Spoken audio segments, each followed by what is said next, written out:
So I'm gonna be taking some of these to my house. My mom's gonna be taking some of them to her house. Taking a lot.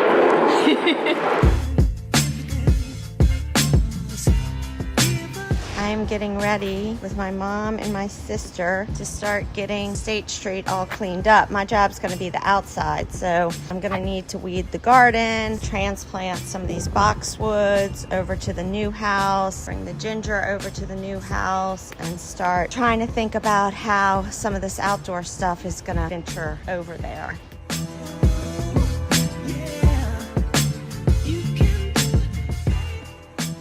For me, and I'm sure for a lot of people, gardening started as something to do over the pandemic with my boys.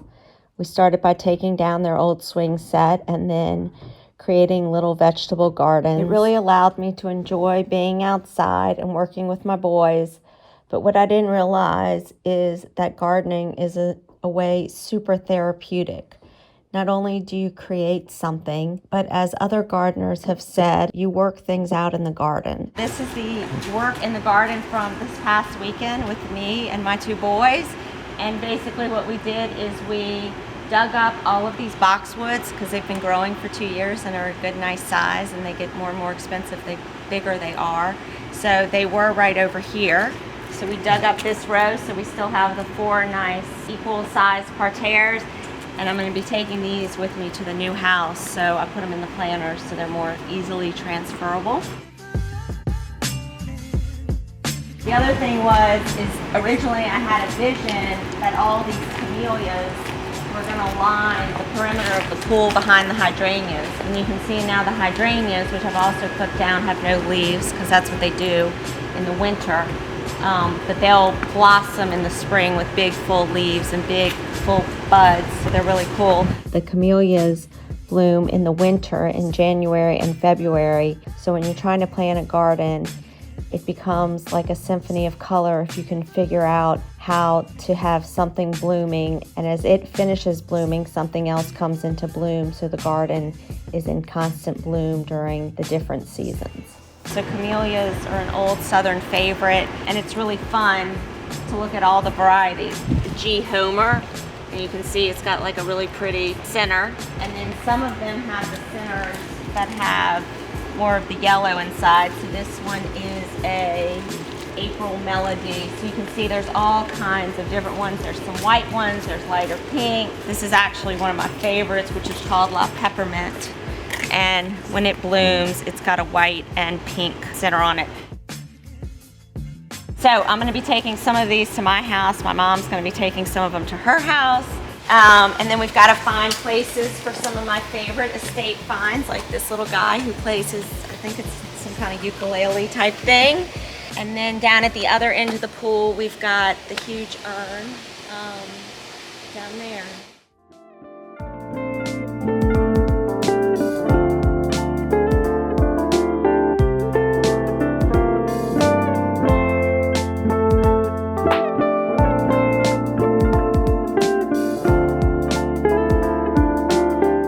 We started to develop these parterre gardens, and they've definitely gone through a bunch of different stages. And the sad thing now is I've really let them go. There were big plans for this, and right about the time I got all the plant material I wanted was when my mom decided that we should sell the house. So it's hard. It's hard. So I just kind of let it go, because every time I came out here to work on it, tears would just come to my eyes, and I couldn't really deal with it. But the plan for this, that I want to try to replicate some of this over at the new house, is I have these 4 parterre gardens.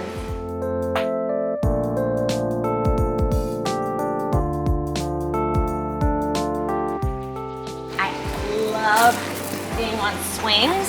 So we actually built this swing. We got the 4x4s and put it together and got the metal pieces. So I'm hoping somehow I can make this fit in the new backyard and bring it over there, and all these climbing roses that we were putting on it.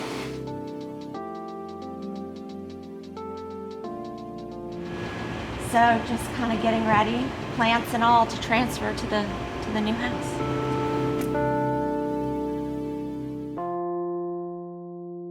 What you see all where these hoops are, this is a fall planted field. these flowers grow slowly over the winter and then shoot up, and they're our first spring flowers, and they come early since we plant them in the fall.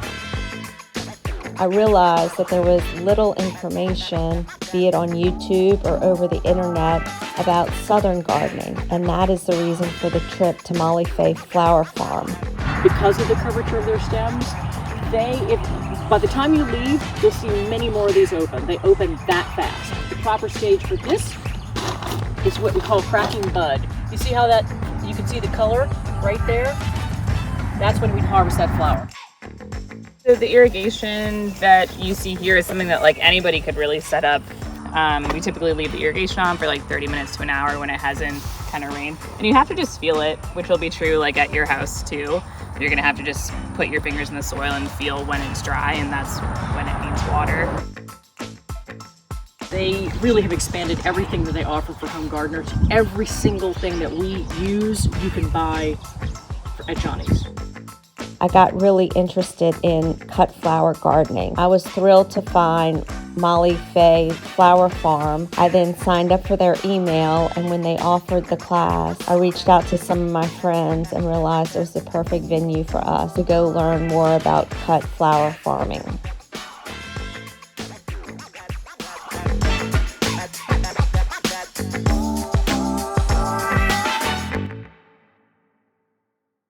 I just got back from the Molly Faye Flower Farm and super jazzed up about getting the cutting flower plants that she gave us started, but more immediately I've got to get all the petunias planted in the parterre gardens to get this house ready to be sold. It really took me until selling the house that I was able to go out in the garden and work on it. Even again, there were certainly tears that came to my eyes. It is really the first time I've been out in the garden since my mom decided to sell the house. Sometimes it is hard to accept change, but for some reason, for me, more than inside the house, the garden meant so much. I've basically got all the petunias planted. I don't have enough mulch, but what I did is it always looks pretty in these parterre gardens to have a center focal point, which for me are the lemon and lime trees. Petunias, I kind of put in a square around the pot, as well as it always looks pretty to have some at the base of the tree.